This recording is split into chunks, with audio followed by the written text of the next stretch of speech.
Price was just kind of unconscious again tonight. You know, he's been playing like that.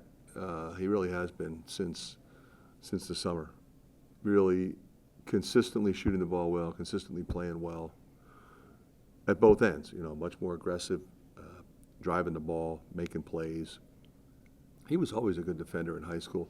Nobody ever gave him any credit for it, you know, because he scored so well and he shot it well. So that, you know, that's what he was recognized for.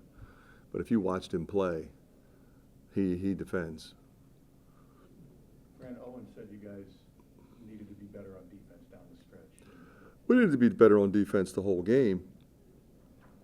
This team, very quick, a lot of athletic power. So, you know, you got to guard off the bounce, and you're going to guard ball screen action. And you got to get back because they're going to run. So, you know, we have to understand that, you know, even if we have a lead, we still want to come down and get consecutive stops. We went to the zone was really good, got misses, but then we didn't get any rebounds. So then when our defense was better, we didn't rebound. But, you know, 26 assists on 32 field goals says a lot. 18 threes, we shot a lot, maybe too many, but I only remember 2 or 3 where the guys, it's probably too quick. Peyton shot 1 in the first half.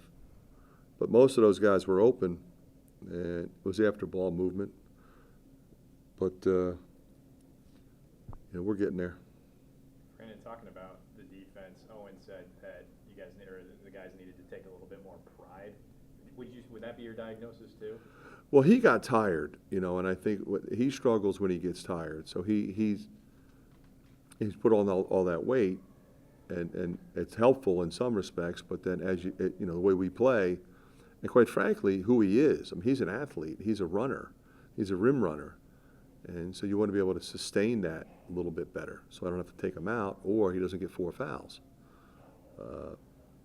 You know, I thought Lodgy was really good. Not so much at the end. You know, we were just trying to get home, but they scored a bunch of times in a row, and you know, we got to be tougher than that. When Price last season, he asked to go to scout team. Like, how rare is that for someone to like bring that idea? It doesn't happen a lot, but I mean it has happened, and you know, I forget who it was that, you know, he remembered, or, you know, Peyton might have said, hey, you know, it works if you do that. And he just, you know, got back to being who he is. I mean, the guy's Mr. Basketball for a reason. You know, he's the best player in the state.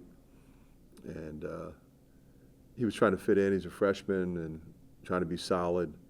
It's like, dude, you need to go make plays. You need to be aggressive. You need to drive the ball. You need to impact the game with your length, with your size, with your shooting.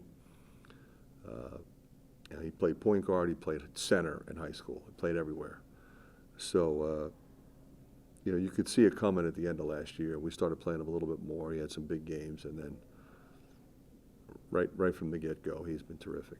Fran, your thoughts on Bill Will off the bench? He was great. He just keeps getting better. You know, in the beginning, you forget he's an old guy, so you figure he's going to be, you just jump right in there. But everything's new.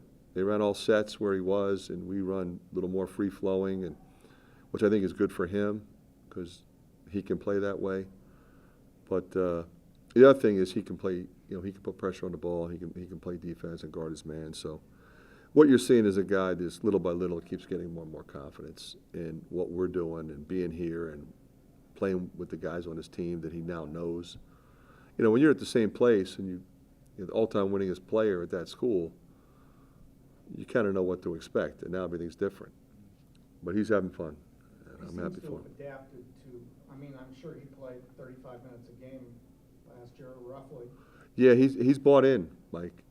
He's bought in. You know, whatever minutes, I'm ready to go. And, you know, the better you play, the more minutes you earn. That's pretty simple. It seems like he and Brock and their skill sets just really complement each other really well. Yeah, and like I said, we'll see them playing together at times. Especially, you know, that team was pressing, so you get another handler out there. Fran, when it comes to Price and Drew and the other guys off the bench, where I've been really impressed by these first 2 games is they know exactly what you need from right when they get in. How important is that for even a veteran or a young guy that when they get in the game, they have that vantage point on the bench for the first few minutes, but they just go in there and plug right away and give you that kind of boost that you need? Yeah, and I feel the same way about Coop. I mean, I got to get him a little more playing time. He only played 9 minutes. He's a really good player. I wanted to get him in there a little bit more. But it's kind of a strange game, so I kind of went with that group, with Peyton and Price and Josh and Lodgy in particular, and then of course Drew and Brock. So Coop's going to be fine, and so is Evan Brawns. He was really good the other night. He didn't get as much playing time tonight. I started rotating Lodgy and Owen a little bit more. How are Riley and Sadie? Riley's fine. I mean, he'll be back on Tuesday. I would think Sadie will be back on Tuesday. I thought he was going to play tonight. I said that to you guys the other night. I really thought he's close, and so is Riley. He'll be fine. Thanks, Coach. Thanks, guys.